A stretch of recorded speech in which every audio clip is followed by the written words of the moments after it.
Hey, it's Maria. Glad you're back again today. Or if it's your first time, I'm glad you're here. So today I'm going to be reading the story, Dooger the Grasshopper Hound. And we are on chapter 8, Crown Fire. So yesterday, DJ's dad came home and he asked Hannah, his wife, to make him something to eat quick because he had to head right out. They were coming, his workers, other workers were coming to pick him up. He had to go help fight that forest fire. So we'll just start. Here's the picture again. I know you've seen it before. Sorry about that light reflection. That's a little better. While Two Mom quickly prepared supper, Dad explained what had happened. They say it was set by that firebug. Anyway, the woods boss told me that it turned into a crown fire. Pris leaned her elbows on the kitchen table. What's that? Dad swallowed a piece of homemade bread before answering. Crown fire is when the flames are being driven through the tops or crowns of the trees by the winds. High winds are bad enough by themselves, but the fire makes them higher and nastier. Right now, the wind's driving the fire through the trees faster than a man can run. Oh, Sam, Two Mom gasped. And you're going out to fight it with hand tools? No choice, Hannah. They'll have bulldozers and air tankers and things like that. But fighting forest fires is sort of like a war. You've got to have ground troops for the hand-to-hand stuff. DJ started to ask a question, but Pris beat him to it. How are you going to fight a fire in the treetops? There goes my clock. The wind will die down sometime around sunup. The fire will come to the ground. We'll be there to meet it. DJ took a deep breath. His concern and excitement wouldn't show in his voice. How will you fight the fire? There, it's quieter. Shovels, brush axes, and other hand tools. We'll work in a long line, maybe 50, 100 or so of us men side by side. Sometimes 1,000 men will work in a line. It's always the same. Make a path for a fire break. A fire break is a wide path that they've cleared down to dirt, so there's nothing that can burn on that path. And that is to stop the fire. Now, once in a while, the fire will jump over it. You know, when something gets blown that's like an ember or a little piece of wood or something goes on the other side, and it will start another fire on that side. But lots of times those fire breaks are very effective. We'll fall back if the fire jumps it and keep doing it over and over until it's done. DJ glanced at Two Mom, wondering if she remembered when her first husband had worked a fire line with Dad years ago. DJ's mom had told him about it. DJ's mom had told him about it because he wasn't really old enough to remember. 5 men had been trapped by a fast-moving fire when the wind shifted. So when the wind shifted, the fire came back towards those men. Those men died on the line. DJ caught Two Mom's eyes for a moment, and he knew she remembered. She knew what her new husband faced with the crown fire. Dad shoveled the last piece of bread in his mouth and chewed quickly while nobody spoke. Dad swallowed and said softly, DJ, if you get a chance, go check up on your grandpa.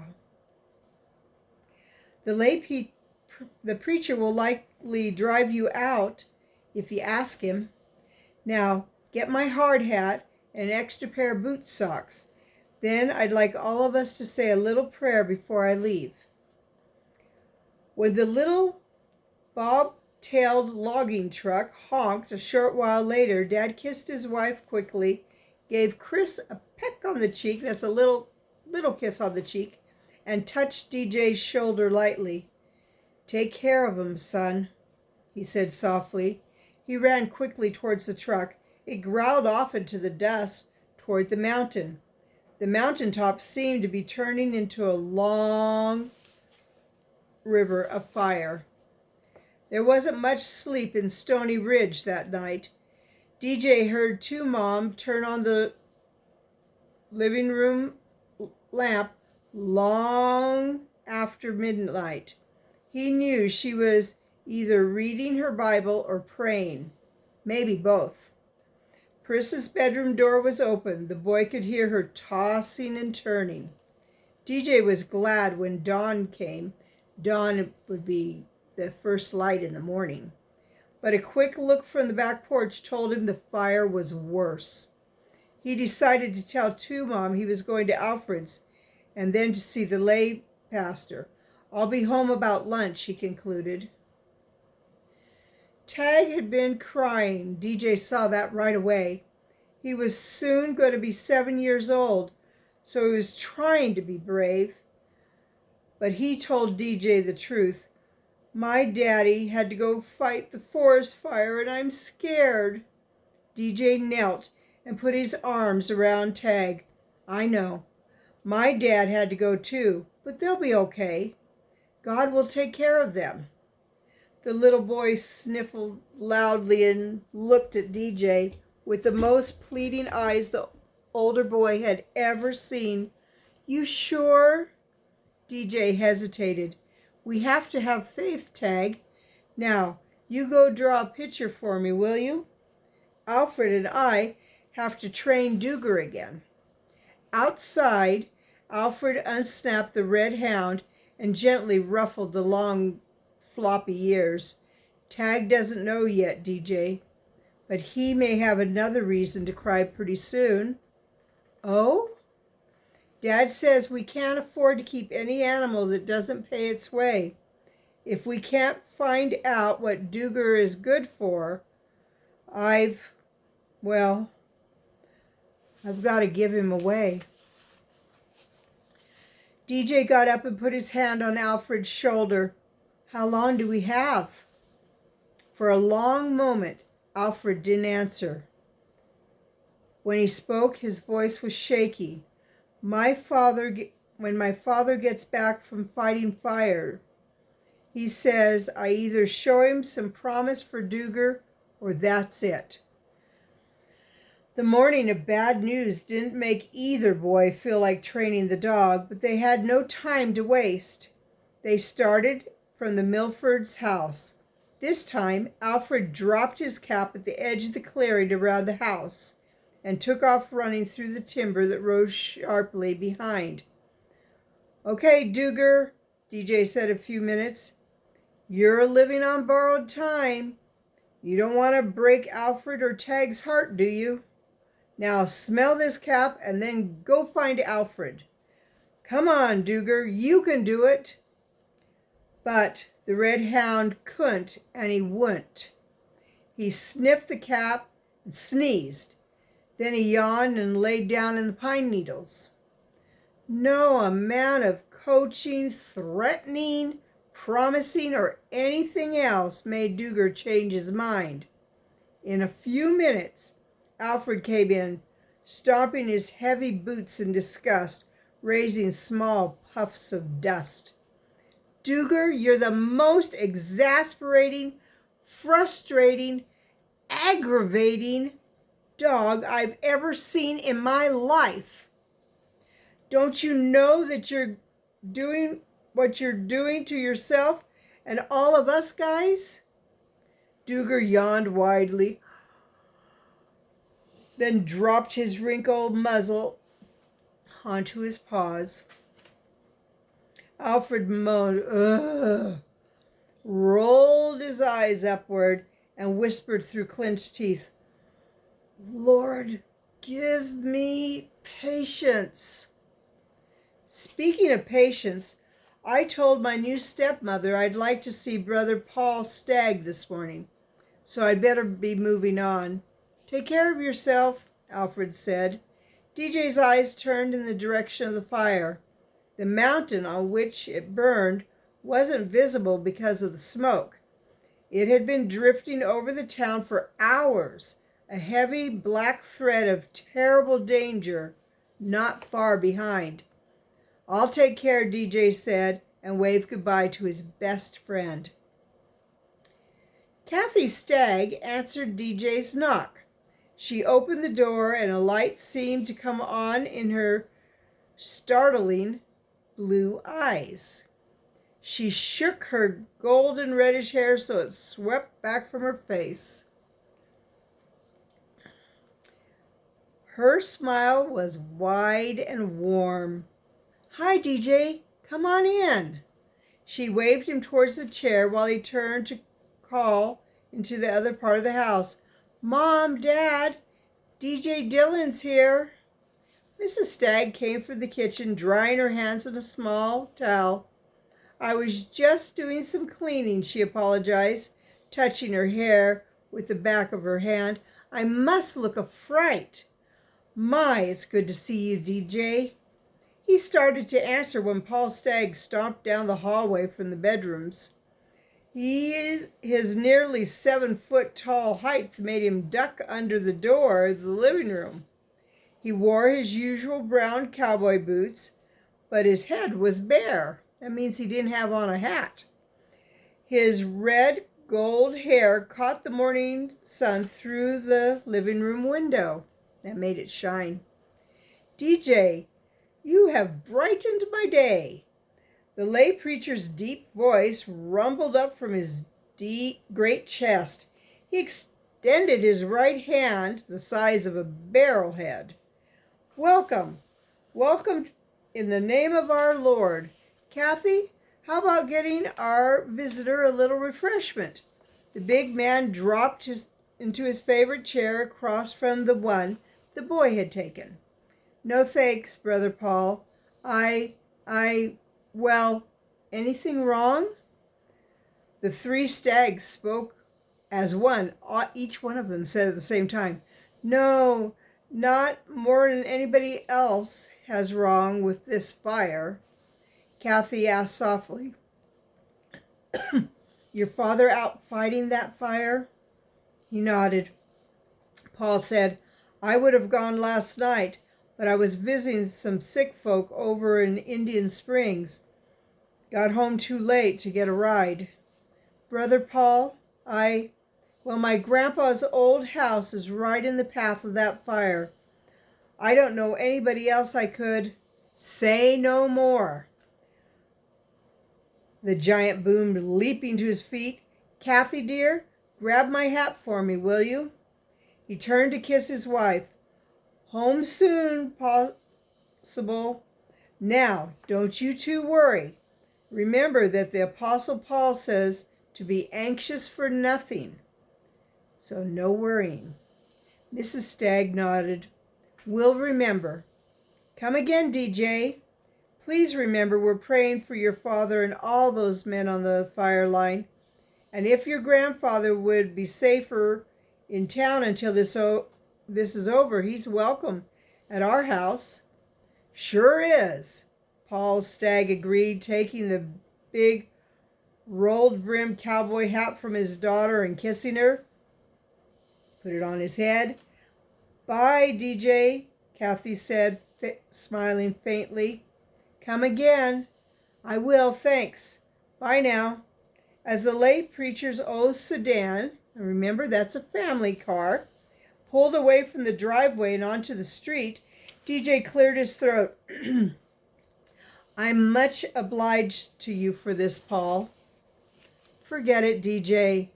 I should warn you, though, Grandpa sometimes got a stubborn streak wider than a barn full of mules, as he used to say. He may not come, even if the fire's already burning down one wall of his house. I sure would hate to have him take it wrong. I mean, what we're trying to do for him." You leave that to me, DJ. I've wrestled more stubborn people than him. Thanks. DJ was silent a moment, thinking. Another reason I wanted to see you, Brother Paul, was because of our Sunday school lesson on patience. The big man grinned. You having troubles with that there subject, DJ? Some, he admitted. He told about the problem of his stepsister getting into his things. I try to be patient, he concluded, but when she twice messed up my stories, my writings, well, I just needed to talk to somebody about it. Did you try talking to your father? He's changed a lot since he's become a Christian, but in some ways, he's like he always was. We haven't ever just sat down and talked person in person like, well, I wish above everything else he would tell me he loves me, but he doesn't. Oh, I know he does, really, but somehow it's just not the same if you don't say it out loud, but I don't suppose he ever will. Paul Stagg's powerful voice was strangely low and gentle. I know what you mean. I know my own daddy loves me, and he knows I love him. Of course, I've told him, but he's getting well along in years, and he never once said those words to me. I gotta tell you, I ache a whole lot to hear those words. There was silence in the car for a moment while the man and boy shared a pain so deep they could not speak of it long without worsening the hurt. Tell you what, DJ, the big man said at last, let's both pray our daddies will speak those words to each of us before they go to be with the Lord, okay? Okay. DJ's voice was barely a whisper. Now, let's talk about patience. DJ, I'll give you some verses to study, and when you get home, you look them up and practice them. 'Cause strange as it may seem at this time, what you're learning in a spiritual sense is a whole lot like exercising a physical muscle. You know how to do that, don't you? By pushing against something. We studied that in school. Right. Can't make a muscle without resistance. Gotta have something to push against to make you strong. And you've got a whole new family's worth of learning patience for. DJ nodded and breathed a quick sigh. Sure hope my grandpa's kept his patience with the firebug moving towards him. The house Grandpa Dillon lived in was the only dwelling in 2 miles. The unpainted house stood alone atop the small hill a good quarter of a mile back in the ponderosa and cedar. There wasn't even a dirt driveway from the paved country road. It didn't take DJ more than a second to see Grandpa's Christian faith was being tested. Mom used to say patience wasn't Grandpa's long suit, and right now he'd about used up what little bit he had. Oh, DJ said as he and Paul climbed the hill for the creek where they had to leave the car. I can hear Grandpa's old red rocker. He's really going, and remember he does this when he's getting upset? I hear it, the big man rumbled. What's that mean? Means Grandpa's riled. When he gets upset like that, he rocks faster and faster until all of a sudden, DJ's voice trailed off when he heard a momentary silence from the old rocker. Then there was a crash. Paul Stagg asked, what was that? DJ started running up the hill.